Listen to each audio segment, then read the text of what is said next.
Hi, this is Teresa Adams, and I will be reporting a week of weather from September 10th through September 14th, 2012 for ATM 101 Weather and Climate of Alaska. I conducted my observations in Wasilla, Alaska, and I compared my observations with the National Weather Service selected station of PAWS, which is the new Wasilla Airport ICAO ID. I began my observations on September 10, 2012 at approximately 2:30 p.m. The average temperature was 52.8 degrees with a max of 67.7 degrees and a minimum of 37.6 degrees. It had a Beaufort score of 0. The sky had cirrostratus clouds and no precipitation. Day 2 consisted of a temperature of 43.3 degrees with a max of 57.4 and a minimum of 28.9 degrees. I scored the afternoon sky approximately a 1 on the Beaufort scale with nimbostratus clouds and a little drizzle in the early afternoons. By day 3, I read a temperature of 44.95 degrees, a max of 49.8 degrees, and a minimum of 40.6 degrees. There was nimbostratus clouds in the sky, and the wind score was a 2, accompanied by rain. Day 4 average temperature was 47.5 degrees, with a maximum of 56.7 and a minimum of 37.4 degrees. The afternoon wind score was a 2 on the Beaufort scale with rain and nimbostratus clouds. Day 5 was similar to day 4 with a temperature of 49.9 degrees, a max of 56.5 degrees, and a minimum of 43.9 degrees.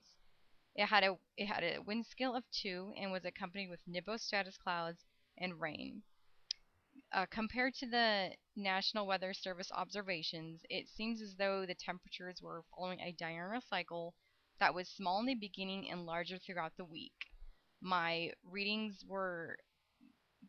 followed the National Weather Service, but I think my instruments were affected by some rain partly through. My barometer readings for day 1 scored at 1014. On day 2, it was 1011. On day 3, it was 1009. And day 4 was 1014. And also day 5 was 1014. Compared to the NWS site, my observations and readings indicated the beginning was beginning towards a low pressure system and kind of spiked towards a high pressure system by the end of the week. And looking at the bar graph, I believe I might need to recalibrate my barometer, seeing as how my readings were slightly higher than the weather system observed. Looking at the weather maps, you can see a high pressure system moving down from the north. And it looks like a converged low front coming in from the Bering Sea, followed by a low pressure system. On the second day, Tuesday, September 11th, you can see that the cloud coverage increases over the southeast of Alaska. That is brought in by a low pressure system moving up northwest. By day 3, you can see the cold front looks to be moving east, and the low pressure system looks to be directly over southwest Alaska, although it also looks like another low pressure system is coming in from the east and will approximately hit the city within a few days. By day 4, Thursday, September 13th, you can see the cold front seems to be moving more west, but there's also a cold front coming from the north and also a cold front coming from the east.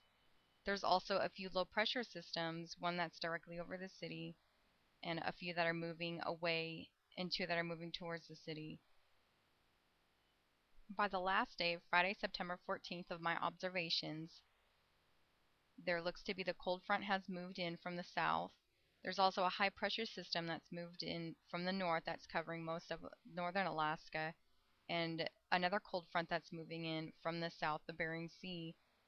Cloud coverage is very heavy at this stage and is covering pretty much the entire state of Alaska. Looking at the GOES images compared to the TV weather, you can see the cold front accompanied by the clouds and the low pressure system and the high pressure system, and compared to the infrared, you can see the cloud coverage here with the low pressure system and the cloud swirls accompanied pushing the low pressure systems, pushing them towards Alaska, it looks like. uh, Visible radar, you can see uh, pretty much a similar thing with the cloud coverage moving in towards Alaska. And also over here towards Canada, you can see the low pressure system is accompanying those clouds as well.